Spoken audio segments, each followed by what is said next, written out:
跟住咧就到第4個問題啦。第4個問題咧就係、Hong Kong Computer Society 提問嘅。大眾一致認為資訊科技長遠嘅發展，好大部分咧取決於內地同埋香港之間嘅緊密合作。倘若你被選出，你將會有什麼行動進一步加強內地同埋香港雙方合作關係及確保本港資訊科技界能夠從中受惠同埋得到優勢？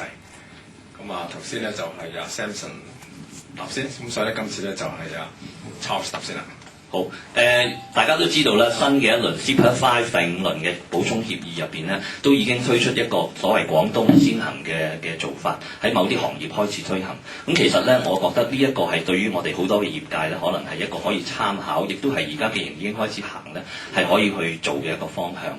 咁例如咧，幾年前咧已經電信業我哋入邊有一啲嘅同事啦，有啲老前輩帶住啦，咁就已經提出一個珠三角嘅電信特區嘅概念。其實咧，而家嘅時機就已經係成熟㗎啦。咁我希望咧，如果我入到立法會咧，我一定會向呢個方向，唔單止係電信業甚至係其他嘅行業，可以係數碼娛樂，可以係軟件業電信增值服務當然係最直接嘅。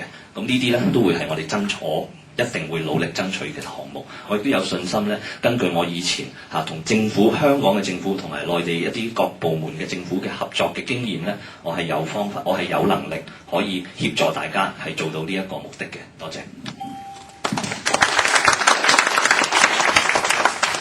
因為政綱裏邊都講咗好多關於香港而家面對嘅問題，最主要嘅問題就係市場太細。我哋唔相信香港一笪600幾萬人咧可以培養一個好嘅產業，所以點樣去進入中國市場，點樣去同中國市場、中國嘅企業一齊打開亞洲市場，絕對係我哋當務之急。所以如果我當選嘅時候，我一定會推動呢個粵港合作。過往裏面官員只係講嘅，但係冇實際做。包括我哋好似 CIO 好多架構性嘅嘢，就1年開2次會，真正落實有幾多？舉有一個例子，3年前、4年前 CEPA 講咗嗰個香港軟件 SI 攞咗認證，花咗3年時間，7間公司攞咗認證，但係1蚊生意冇做，點解呢？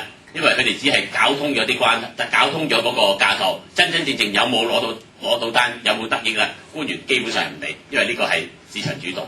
咁樣做法令到我哋業界好傷心，即係做啲門面嘅嘢我打通咗就得。但係我哋真正希望香港特區政府係有 result 之分，唔係講話要做咩，真係見到 result。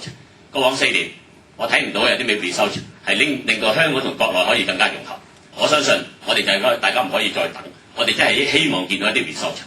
我會提議喺政綱裏面有好多嘅提議，包括喺釐定呢個標準裏邊咧，我哋實在係有好多機會。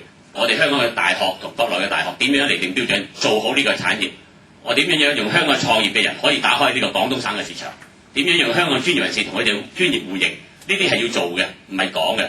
我相信我自己過10幾年一路同香港政府同國內特區國內政府嘅關係，能夠可以更加有效嘅令呢個局面打開。希望大家支持我，譚美豪，多謝大家。